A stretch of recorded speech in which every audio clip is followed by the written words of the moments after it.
अब दे दो ना अपनी बेटी को। अरे सुनते हो भाग्यवान, मिश्रा जी के लड़के ने सारी प्रॉपर्टी अपने नाम करके अपने माँ बाप को घर से निकाल दिया। सच बताओ भाग्यवान, तो ऐसी खबरें सुनकर ना मेरे मन में तो डर सा बैठ गया है। ठीक कहते हैं जी आप। अब तो ये घर घर की कहानी हो गई है। जिन बेटों को माता पिता बुढ़ापे का सहारा समझते हैं, वही बेटे बूढ़े माँ बाप को धक्के मारकर घर से बाहर निकाल देते हैं। मिश्रा जी के तो 2 बेटे थे, बड़ा सीना चौड़ा किए घूमते थे कि मेरे तो 2 बेटे हैं, 2 लाठियां हैं मेरे पास। पहले तो बड़ा बेटा विदेश में जाकर सेटल हो गया। बड़े बेटे के विदेश जाने के बाद उसने तो माता पिता की खोज खबर लेनी ही बंद कर दी। बस इस बात का फायदा उठाकर छोटे बेटे ने माता पिता को बहला फुसलाकर अपनी ओर कर लिया और मीठा मीठा बोलकर सारी जमीन जायदाद अपने नाम करवा ली। एक बार जमीन जायदाद अपने नाम क्या हुई, लड़के के तो तेवर ही बदल गए। कल किसी बात पर मिश्रा जी ने बेटे को टोक दिया तो बेटे ने मुफ्त की रोटी तोड़ने का ताना देकर दोनों माता पिता को घर से बाहर कर दिया। बताओ अब इस उम्र में कहाँ जाएंगे दोनों। मुझे तो ये सब खबरें सुन सुनकर अब ऐसा लगने लगा है, बेटों से तो बेटी हो जाए वही बढ़िया है। कम से कम बेटियां माँ बाप का सम्मान तो करती हैं। देखिए ऐसा कुछ नहीं होता, आप ना बिना बात परेशान हो रहे हैं। दुनिया है, पता नहीं क्या क्या चलता रहता है। हर बात की टेंशन अपने घर में लेकर नहीं आते। और लड़का लड़के से कुछ नहीं होता, ये तो अपना अपना भाग्य है। औलाद अच्छी निकल जाए तो ठीक, नहीं तो माता पिता के लिए जीवन भर की शर्मिंदगी की वजह बन जाती है। और बेटों के पास माता पिता जीवन भर रहते हैं, इसलिए उनके साथ मन मुटाव भी हो जाता है। बेटियां शादी के बाद मेहमान बन जाती है, इसलिए उनके साथ संबंध अच्छे बने रहता है। तुम मानो या ना मानो, लेकिन मेरा अनुभव तो यही कहता है कि बेटे से ज़्यादा बेटियां काबिल और लायक होती हैं। माता पिता को अपने जीते जी वो कभी ना तो अपमान करती है, ना कभी ऐसा कोई व्यवहार करती है कि उनके मान सम्मान में कमी आए। अरे दुनिया बेटा बेटा करके परेशान है, लेकिन देख लो हर तीसरे घर की कहानी हो गई है कि बेटे ही बुढ़ापे में लात मारकर माता पिता को बाहर का रास्ता दिखा रहे हैं। मैंने भी सोच लिया है, मैं भी अपनी प्रॉपर्टी अपनी बेटी शालू के नाम करूँगा। मुझे भी अपने बेटे नीलू से कोई उम्मीद नहीं है। अरे कल को वो हमसे बुरा बर्ताव करे, उससे अच्छा है कि हम भी अपना इंतज़ाम कर लें। अरे बुढ़ापे में सठिया गया है क्या? सारी प्रॉपर्टी बेटी के नाम कर देंगे तो बेटा क्या सड़कों पर बैठकर भीख मांगेगा? अरे बुढ़ापे में हम रास्ते पर बैठकर भीख मांगे, उससे अच्छा है कि तुम्हारा हट्टा कट्टा बेटा भीख मांग ले। और भीख मांगने की क्या ज़रूरत है, हाथ पैर दिया है भगवान ने, मेहनत करे और कमाए। मानती हूँ प्रॉपर्टी आपकी है, आपने जीवन भर मेहनत से सब बनाया है। आप बिटिया को अपना वारिस बनाना चाहते हैं, शौक से बनाइए, लेकिन बेटे को बिना अपराध किए बेदखल करना भी तो सही नहीं है। उसे किस अपराध की सजा देंगे, बेटा होने की? अरे अभी जुम्मा 6 महीने पहले उसकी शादी हुई है। भगवान की कृपा से बहू रानी भी व्यवहार की अच्छी है। दोनों ने आज तक हमारे साथ कोई गलत व्यवहार नहीं किया, फिर क्यों हम उनके साथ ऐसा करें? फिर भी आपका मन नहीं मान रहा तो जायदाद का 30% हिस्सा बेटे को दे दो और 70% बेटी के नाम कर दो बस। तुम ठीक कहती हो भाग्यवान, इस तरह से हमारी बेटी के हाथ में ही पावर रहेगी। समय आने पर अगर कभी बेटे ने कोई बुरा व्यवहार हमारे साथ किया तो कम से कम बेटी तो होगी हमारी देखभाल करने के लिए। तो ये तय रहा। ठीक कहते हैं, बाद में बैठकर पछताने से कोई फायदा नहीं है।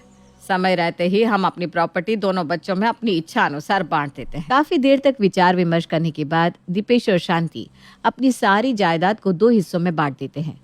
पूरी जायदाद का 70% हिस्सा बेटी शालू के नाम और बाकी बची 30% प्रॉपर्टी बेटे नीलू को देते हैं। बेटा शालू, तेरे बाबूजी तुझे याद कर रहे हैं, थोड़ा समय निकाल कर कल उनसे मिलने के लिए आ जाना। ठीक है माँ, मैं आ जाऊंगी। अगले दिन। शालू बेटा, तुम दोनों भाई बहन की शादी हो गई, अब दोनों अपने अपने परिवार में व्यस्त हो। पता नहीं समय कल कैसा हो, इसलिए हमने अपनी पूरी प्रॉपर्टी को 2 हिस्सों में बांट दिया है। मेरी वसीयत के अनुसार इस प्रॉपर्टी की 70% की मालकिन तुम होगी। क्या सचमुच? हाँ बेटा, तेरे बाबूजी को नीलू से ज़्यादा भरोसा तुझ पर है, इसलिए वो चाहते हैं कि हमारे बाद तुझे ही उनकी प्रॉपर्टी मिले। ये ले बेटा, बाद में कोई विवाद ना हो इसलिए हमने प्रॉपर्टी के कागज़ भी बनवा दिए हैं। ये कागज़ तू संभाल कर रखना। आज मुझे पता चल गया माँ कि बाबूजी इस दुनिया में सबसे ज़्यादा मुझे ही प्यार करते हैं। मैंने तो यही देखा है कि लोग बेटी की शादी होने के बाद उसे दूध में से मक्खी की तरह निकाल कर फेंक देते हैं, लेकिन मेरे बाबूजी ने तो शादी के बाद भी अपनी बेटी को नहीं भुलाया। दिनेश ने अपनी प्रॉपर्टी बेटी शालू के नाम कर तो दी थी, लेकिन जैसे शालू के अंदर अब इस बात का घमंड आ गया कि बाबूजी ने भाई के होते हुए भी प्रॉपर्टी का ज्यादा हिस्सा उसे दिया है, इसलिए अब वो वक्त बेवक्त मायके आ धमकती और फिर भाई भाभी के जीवन में इंटरफेयर करना शुरू कर देती। भैया, अब से मैं हर महीने की 1 तारीख को आऊंगी और दुकान का सारा हिसाब देखूंगी। अरे लेकिन मेरी दुकान का हिसाब तुम क्यों देखोगी? अरे रे रे रे भैया, बड़े भूले हैं आप। जिसे आप अपनी दुकान कह रहे हैं ना, वो आपकी नहीं, बाबूजी की दुकान है। आप तो बस उसे चला रहे हैं। बाबूजी ने अपनी दुकान आपको दे दी तो आप उसके मालिक नहीं बन गए। ये कैसी बात कर रही है तू? मतलब क्या है तेरे कहने का? भैया, शायद आपको जानकारी नहीं कि बाबूजी ने अपनी सारी संपत्ति का वारिस मुझे बनाया है, और चूंकि ये दुकान भी बाबूजी की ही संपत्ति है, इसलिए इसका हिसाब भी अब से आपको मुझे ही देना होगा। कितना खर्चा हुआ, कितना लेन देन है, सब आपको मुझे बताकर करना होगा। क्या बाबूजी ने तुम्हें वारिस बना दिया? अरे माना कि ये दुकान बाबूजी की है, लेकिन 10 साल से अपना खून पसीना लगाकर उसे चला तो मैं रहा हूं ना। दुकान की तरक्की के लिए मैं न दिन को दिन समझता हूँ न रात को रात। और तू बता, तूने आज तक किया क्या इस दुकान के लिए, जो हिसाब मैं तुझे बताऊंगा? एक बार को बाबूजी मुझसे दुकान का हिसाब मांग लेते तो मुझे बुरा नहीं लगता, लेकिन तुझे किस हैसियत से मैं अपनी दुकान का नफा नुकसान समझाऊं? ठीक है, आज शाम को घर पर बाबूजी के सामने ही अब सारी बातें होंगी। शाम के समय बाबूजी, जब मेरी ग्रेजुएशन पूरी हुई तो आप ही ने मुझसे कहा था कहीं पर नौकरी ढूंढने की जरूरत नहीं है, घर की दुकान है, मैं दुकान की जिम्मेदारी संभाल लूं। आपकी बात को आ गया समझकर मैंने दुकान की पूरी जिम्मेदारी अपने ऊपर ले ली। अपने दुकान के काम से रिटायरमेंट ले लिया। उस दिन का दिन है और आज का दिन है बाबूजी। मैंने दुकान को ही भगवान समझा है। अब खुद देख लीजिए, आपकी छोटी सी दुकान को मैंने कहां से कहां पहुंचा दिया। ये सब ऐसे ही नहीं हुआ, मैंने दिन रात मेहनत की है। अब बस आप मुझे इस बात का जवाब दीजिए बाबूजी कि आखिर मैंने ऐसी कौन सी गलती कर दी कि आपने अपनी सारी संपत्ति का मालिक शालू को बना दिया। अब मुझे अपनी दुकान का हिसाब किताब अपनी उस बहन को देना होगा जिसका दुकान में कोई योगदान ही नहीं है। नहीं बेटा, मैं समझता हूँ दुकान तो तू चला रहा है और वो तेरी ही है। तुझसे तेरी दुकान छीनने का मेरा कोई इरादा नहीं था। कैसी बात कर रहे हैं बाबूजी? जब आपने अपनी प्रॉपर्टी का 70% का मालिक मुझे बना दिया है, तो दुकान की कमाई में से भी तो 70% की हिस्सेदारी मेरी हुई ना। और भैया, आप चाहे या ना चाहे, दुकान का हिसाब किताब तो मैं आपसे लेकर आऊँगी। अब से आप दुकान से जो भी कमाएंगे उसमें से 70% मेरा और बाकी बचा 30% आपका। और अगर आपको मेरी बातों पर भरोसा ना हो तो ये देख लो, बाबूजी की वसीयत आँख खोल कर पढ़ लेना।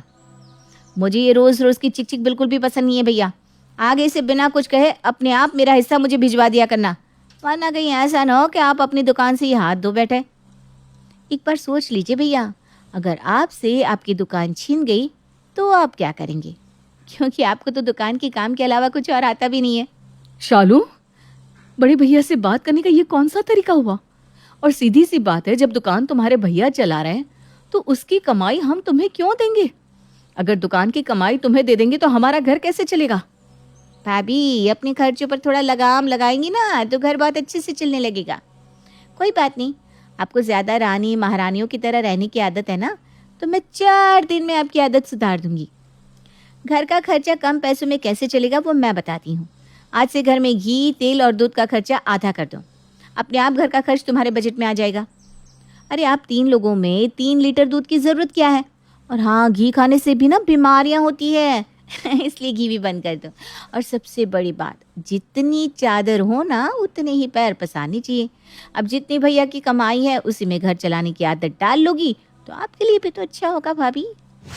भाई और भाभी को जी भर के बातें सुनाने के बाद शालू अपने ससुराल लौट गई। 2 दिन बाद शालू एक बार फिर से मायके आ धमकी थी।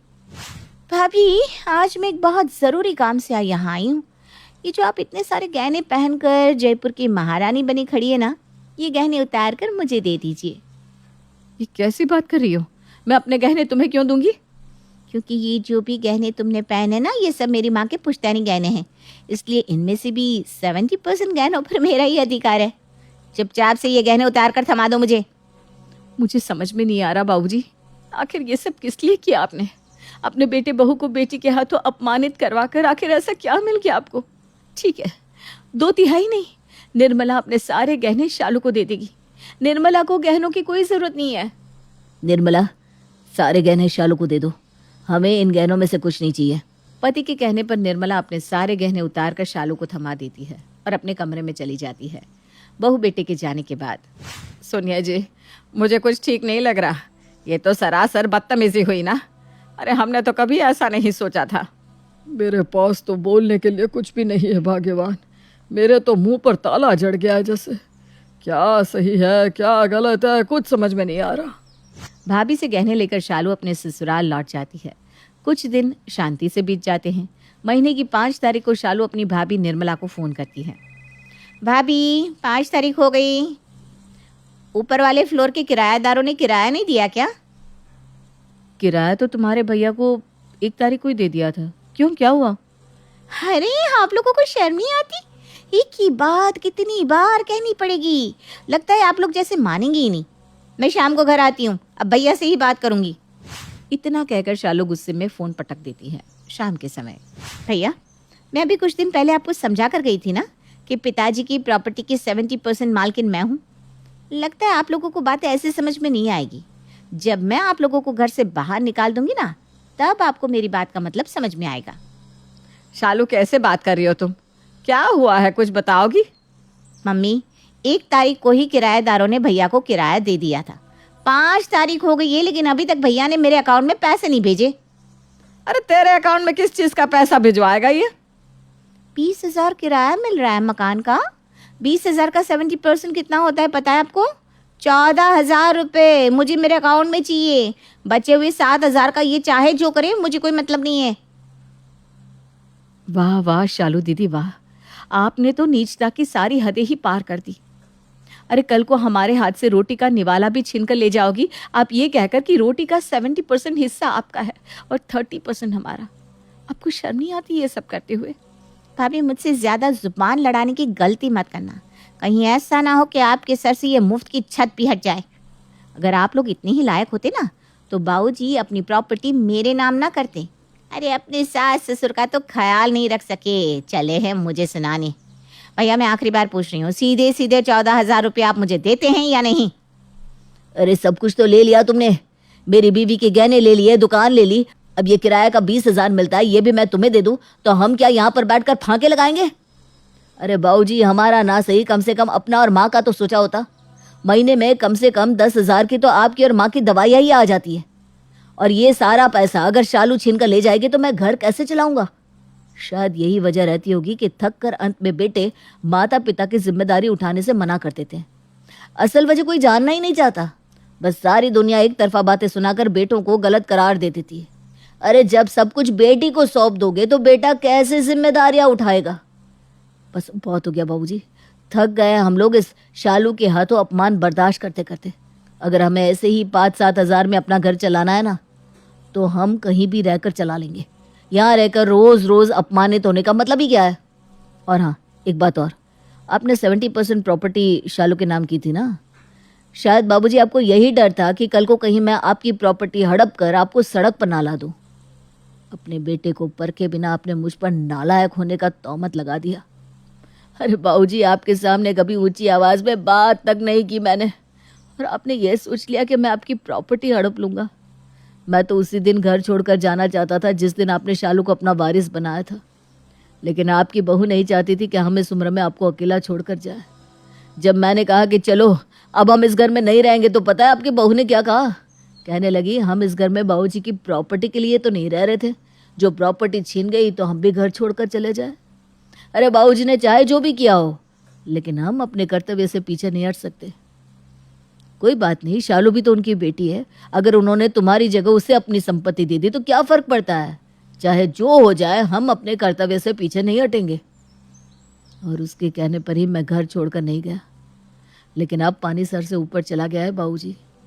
दुनिया में ना तो सारे बेटे एक जैसे हैं, ना सारे माता पिता एक जैसे। हर व्यक्ति का अपना अलग स्वभाव होता है। किसी और ने अपने पिता के साथ गलत व्यवहार किया, इसका मतलब ये नहीं कि हर बेटा गलत हो गया। मुझ पर ना सही, अपने संस्कारों पर तो भरोसा रखना चाहिए था आपको। कोई बात नहीं बाबूजी, आप अपनी आंखों पर बेटी के नाम की पट्टी बांधे रही है, मुझे कोई आपत्ति नहीं। मैंने वकील से बात कर ली है। मेरे हिस्से की 30% प्रॉपर्टी भी मैंने शालू के नाम कर दी है। अब आपकी पूरी जायदाद की मालकिन आपकी इकलौती बेटी है।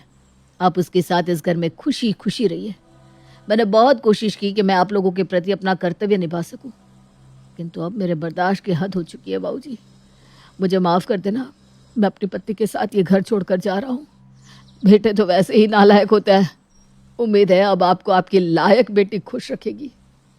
हमें माफ़ कर दे बेटा, हम तो पहले ही अपने किए पर बहुत शर्मिंदा है। बेटी के लक्षण तो हम देख ही चुके हैं। अगर तू भी हमें छोड़कर चला गया तो बुढ़ापे में हम तो दर दर की ठोकर खाने को मजबूर हो जाएंगे। आपको माफ़ी मांगने की ज़रूरत नहीं है माँ, माफ़ी तो मैं मांगता हूँ। अगर आज तक आपके मान सम्मान में मुझसे कोई भूल हुई हो तो मुझे माफ़ कर देना, पर अब मैं यहाँ नहीं रुक सकता। दीपेश और शांति अपने किए पर बहुत शर्मिंदा थे, लेकिन कहते हैं ना, अब पछताए क्या हो तो जब चिड़िया चुग गई खेत। नीलू और निर्मला घर छोड़कर चले जाते हैं। दीपेश और शांति आंखों में आंसू लिए खड़े होकर देखते रह जाते हैं।